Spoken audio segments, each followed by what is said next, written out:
चलिए आज बात करते हैं मनोविज्ञान के एक बहुत ही दिलचस्प सिद्धांत के बारे में। एक ऐसा सिद्धांत जिसने सच में हमारे सीखने और व्यवहार को देखने का नजरिया ही बदल दिया। जी हाँ, हम बात कर रहे हैं बीएफ स्किनर की थियरी ऑफ ऑपरेंट कंडीशनिंग की। तो ये सब शुरू कहाँ से होता है? एक बहुत ही बेसिक सवाल से। कभी सोचा है कि हमारा व्यवहार, हमारा बर्ताव बनता कैसे है? मतलब हम जो भी करते हैं, सुबह उठने से लेकर रात को सोने तक, आखिर वो करते क्यों हैं? हमारी आदतें कहाँ से आती हैं? इन्हीं सवालों के जवाब हमें मिलते हैं स्किनर के सिद्धांत में। देखिए, ऑपरेंट कंडीशनिंग सीखने का एक ऐसा तरीका है जिसमें कोई भी काम, कोई भी बिहेवियर उसके अंजाम या उसके नतीजे के बेसिस पर या तो मजबूत हो जाता है या फिर कमजोर। और इस कमाल के आइडिया को दुनिया के सामने रखने वाले थे मनोवैज्ञानिक बीएफ स्किनर।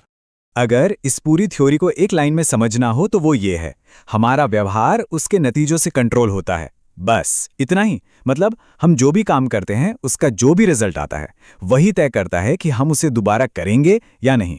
सीधी सी बात है, सोच कर देखिए, अगर कोई काम करने पर तारीफ मिले तो उसे दोबारा करने का मन करता है ना? तो सवाल ये है कि ये प्रोसेस काम कैसे करता है। असल में ये एक बहुत ही सिंपल 3 स्टेप का लूप है जो हमारी लाइफ में हर वक्त चलता रहता है। सबसे पहले कोई एक्शन होता है, कोई बिहेवियर। मान लीजिए एक बच्चे ने अपना कमरा साफ कर दिया। फिर दूसरा स्टेप, उस एक्शन का एक नतीजा आता है जो अच्छा भी हो सकता है और बुरा भी, जैसे उसके मम्मी पापा ने उसकी खूब तारीफ की, उसे शाबाशी दी। और बस तीसरा स्टेप, इसी नतीजे के बेस पर उसका आने वाला बिहेवियर बदल जाता है। यानी अब ज्यादा चांसेस हैं कि वो बच्चा अगली बार भी अपना कमरा खुद ही साफ कर लेगा। इसको थोड़ा और सिंपल तरीके से समझते हैं। देखिए, अगर किसी काम का नतीजा पॉजिटिव है, मतलब कुछ अच्छा हुआ, जैसे कोई रिवॉर्ड मिला, तो उस काम को दोबारा करने के चांसेस बढ़ जाते हैं। बिल्कुल वैसे ही जैसे ऑफिस में अच्छा काम करने पर बोनस मिल जाए। और दूसरी तरफ अगर नतीजा नेगेटिव है, यानी कुछ बुरा हुआ, जैसे डांट पड़ गई या कोई चीज छीन ली गई, तो जाहिर है उस काम के दोबारा होने की गुंजाइश कम हो जाती है। अब स्किनर ने अपनी इस थ्योरी को साबित करने के लिए काफी रिसर्च की। उन्होंने 2 चीजों पर बहुत फोकस किया, रीइंफोर्सर्स और पेनल्टीज।